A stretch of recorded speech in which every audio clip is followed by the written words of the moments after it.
আজকের ভিডিওটা কিসের জন্য করতে চলেছি আপনারা একান্তই ভিডিওর থাম্বনেল দেখে বুঝতে পেরেছেন। যারা নতুন ফটো এডিটিং করতে চাইছেন ভিডিওটা একান্ত তাদের জন্য, আবার পুরাতন যারা তারাও দেখতে পারেন চাইলে। ভিডিওটা আজকে করতে চলেছি গুগল থেকে কিভাবে অটো ব্যাকগ্রাউন্ড রিমুভ করবেন ফটো, সেটা। আর এমন ভিডিও আর নতুন নতুন ভিডিও পেতে আমার চ্যানেলটি লাইক, কমেন্ট, শেয়ার এবং সাবস্ক্রাইব করে আমার চ্যানেলটি পাশেই থাকুন আর আমার সাথেই থাকুন। চলো দেখা যায়।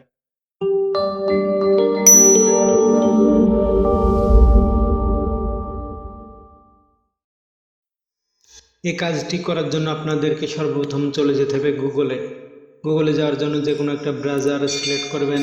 আমি করে নিলাম ক্রোমের মধ্যে গিয়ে সার্চ আইকনে লিখব রিমুভ ব্যাকগ্রাউন্ড বিজি। আপনারা রিমুভ বিজিও লিখতে পারেন। ওটা আমি দেখতেই পাচ্ছেন চলে এসেছে রিমুভ বিজি ব্যাকগ্রাউন্ড। আমি ওটার উপরে ক্লিক করছি। ক্লিক করার পরে উপরে একটা ওয়েবসাইট চলে এসেছে, দেখতেই পাচ্ছ, remove background from image for free. আমি ওটার উপর ক্লিক করে দেওয়ার পরে ফ্রিতে ক্লিক করছি। ফ্রিতে ক্লিক করার পরে আপলোড ইমেজ। আপনাদেরও এমন আসবে, আপনারাও এটাই করবেন। আপলোড ইমেজে ক্লিক করার পর আপনাদের গ্যালারি শো করবে। আমি কম্পিউটার দিয়ে করছি বলে আমার ফাইল শো করছে। আমি এখান থেকে একটা পিক বেছে নিচ্ছি। আর এমন আর নতুন নতুন ভিডিও পেতে আমার চ্যানেলটি সাবস্ক্রাইব করে রাখুন, পাশে থেকে বেল আইকনটি বাজিয়ে দিন, লাইক করুন, কমেন্ট করুন।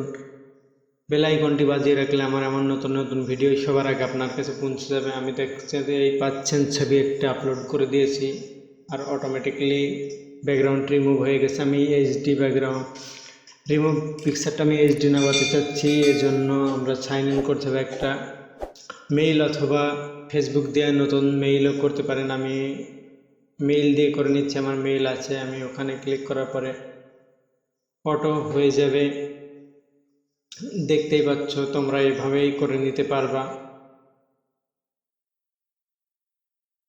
ছবিটা আমার এইচডি ডাউনলোড হয়ে যাবে। ডাউনলোডে ক্লিক করলে প্রসেসিং নিচ্ছে, দেখতেই পাচ্ছ। ডাউনলোড হয়ে যাওয়ার পর আমি এইচডি কোয়ালিটি আপনাদেরকে দেখাতে যাচ্ছি। দেখেন, ফুল এইচডি কোয়ালিটি পিক যেমন আগে ছিল এখনও ঠিক তেমন।